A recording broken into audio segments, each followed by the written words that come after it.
Bali guys, good morning po sa inyo lahat. Tutunurin lang po tayo.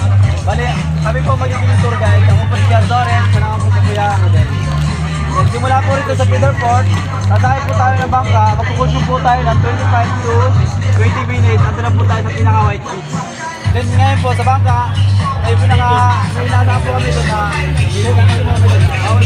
bagay na cellphone wallet sa bulsa, lalo na yung gold bar. Baka umakata tayo na andyan pa pero wala na pala. Punta na sa iba. Then pagpunta natin sa may white beach, ando na po yung pinaka-hike natin, yung lighthouse, then yung AKA Batanes. Then magpapasok po tayo doon na 20-30 minutes. Yung akit na po natin, one way pa lang po yun. Then may traverse naman tayo yung sinasabi. Traverse natin na yun is bukod yung 10-15 minutes at tayo sa kabilang bundok. Then bababa po tayo ng kabilang bundok para po ulit makababa tayo sa may white beach. Dito white beach po pagkataon na tumakyat.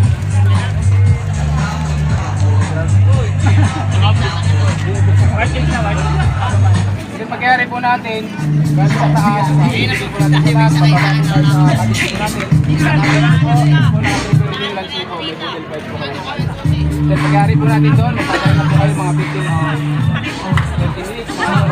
Para po sa pagpunta po ng Ramon King Transformation. Pero hindi po namin sa inyo may papangako na makakapunta po tayo.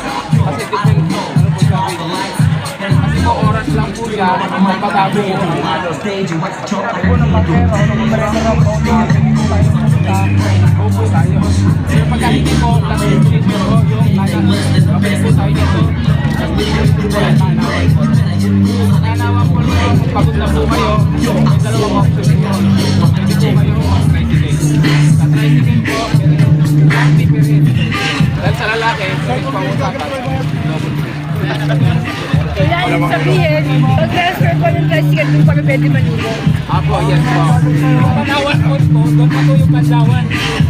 Apo, Pagka sa Panawan po, meron po ibang activity po. Meron po break ride, doon, aking break pato niya yung break po. Ito po yung pagka-activity Dito,